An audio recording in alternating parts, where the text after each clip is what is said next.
Bismillahirrahmanirrahim. Elhamdülillah. Vessalatu vesselamu ala Rasulillah ve ba'd. Айлана чөйрөгө карай турган болсок, биз ар бир нерседен ибрат алып жашасак болот. Мына жаз келет, жай келет, күз келет, кыш келет. Мына ушул күндөрдүн өтүүсү менен, айлардын өтүүсү менен, жылдардын өтүүсү менен биздин өмүр акыр аягына чыгат. Ölümdün hakikat ekendигин капырдагы, мусулмандагы инсан баласы экен, аны эч ким жокко чыгарбайт.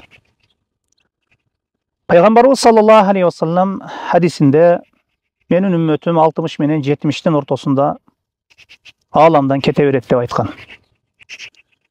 Мейли 30га чыктык, 40га чыктык, 50ге чыктык, 60га чыктык. Мейли 80 жыл жашасын, мейли 90 жыл жашасын, Аллах өмүр берген болсо. Бар бир инсан өлөт го. Акыр акыбет бар бир инсан Аллахка кайтат.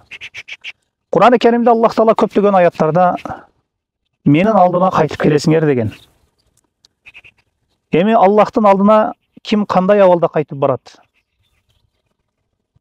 Ким Аллахтын алдына таухид менен Аллах Таала буйрган парз ибадаттарды, Аллах буйрган ибадаттарды аткаруу менен кайтып барган болсо, Раббисин алдында бул инсан бактылуу.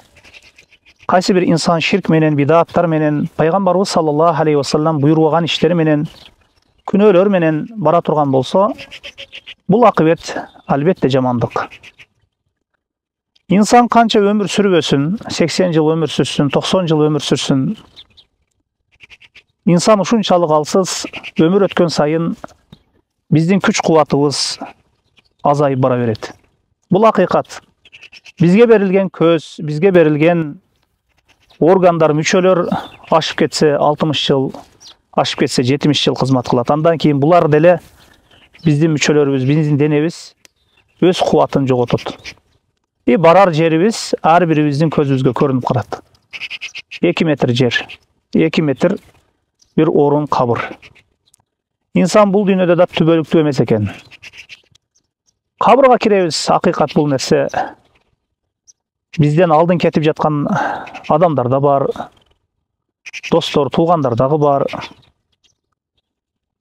Кабыр акыйкат нерсе. Кабырда дагы инсан түбөлүктүү эмес. Инсанды эсеп кылуу үчүн Аллах Таала кабырдан да чыгарат. Акыретке барабыз. Акыреттен кийин мына акыретте бейиш тозокко бөлүнөбүз. Ошондуктан инсанда тандоо бар. Инсан тандасын. Бейишти тандасын, же тозокту тандасын. Баары бир инсан баласына акыр акыбети же бейиш менен бүтөт, же тозок менен бүтөт. Пайгамбарыбыз саллаллаху алейхи ва саллямдан бир хадис келген. Имам Бухари рахимахуллах риwayat кылса керек, аллаху алам.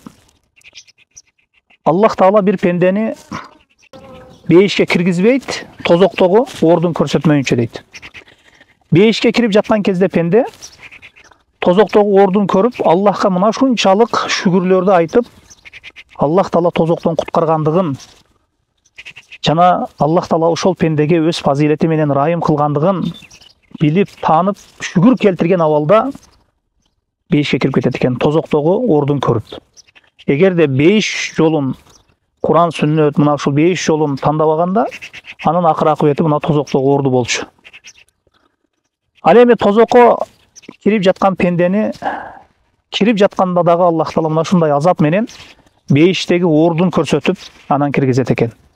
Эгер бейиш жолун тандаганыңда, сенин бейиштеги ордуң мына ушул жер болчу, мына ушул орун болчу. Сен күнөөлөрдү жасап, тозок жолун тандап алдың. Мына эми сага тозок деп, тозокко кирип кетет экен. Ошондуктан күн өтүп жатат. Ар бир күнүбүз Аллахка жакындоо менен болсо, арам адал мына ушул нерселерди ойлонуп, маани максатына түшүнүп жашай турган болсок, иншалла дүйнө жана акыретте бактылуу болобуз. Мына ушул нерсеге аракет кыла берейли. Аллаху алам.